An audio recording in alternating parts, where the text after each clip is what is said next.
Hello सांग माने मु आपन को स्वागत करूची एमएस कुकिंग को। आज आमे बनेइबा भेंडी आंबुल तरकारी।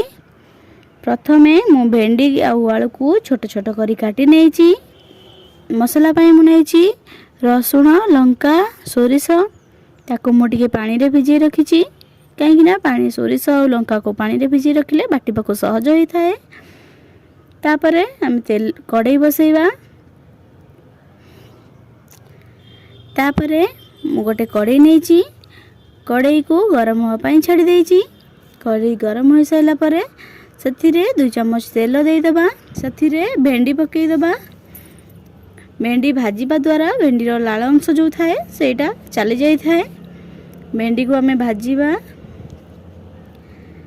भेंडी को 2 ରୁ 3 मिनिट भाजीबा। देखंतु भेंडी हमर बहुत भलो भाबरे भाजी हे जाईची। ताको एबे हमें गोटे थाली को काढी नबा। तापरे सथिरे मु किछि तेल दे दउची। तेल गरम होला परे सथिरे छोट छोट करी काटी रखिथिबा आलू को दे देबा। आलू को भलो भाबरे भाजीबा। जे पर्यंत आलू रो हल्का गोल्डन कलर न आसी जाईची से पर्यंत आलू को भाजीबा।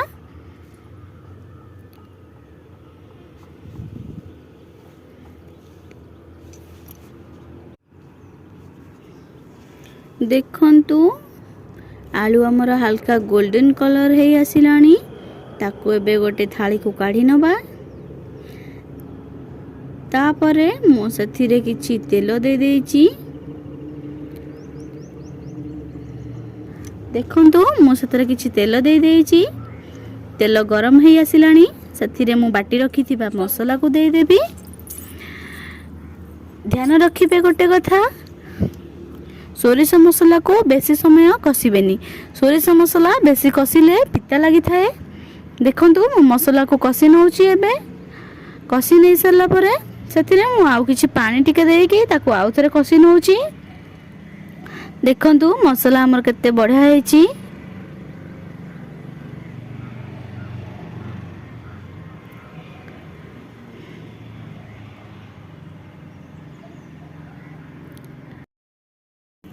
सथिरे मु टिके लंका पाउडर दे दउची।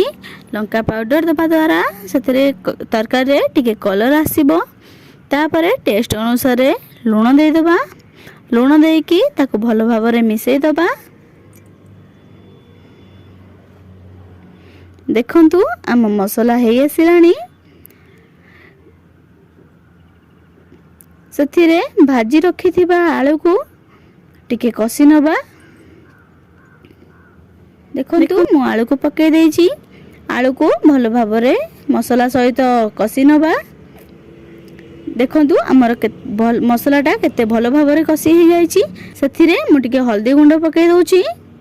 हल्दी गुंड को देकी ताको आउ थरे टिके भलो भाबरे कसी नबा। देखंतु हम तरकारी केते भलो भाबरे कसी हे जाईची। देखंतु हम मसलाटे केते भलो भाबरे कसी होउची। सेथिरे मु आउ किछि टिके पानी देकी ताको भलो भाबरे कसी नउची।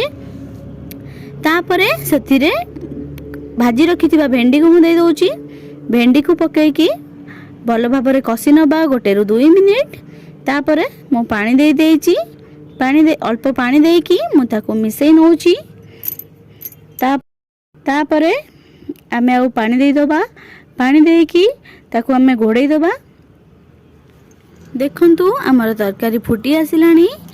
आलू भी भलो भाबरे सिझी जाईची। देखंतु हमर तरकारी केते बढ़िया कलर हेची। आपन माने भी ए रेसिपी को निजे थरे ट्राई करंतु। तापरे मते जणेबे तरकारी केमिति हेची।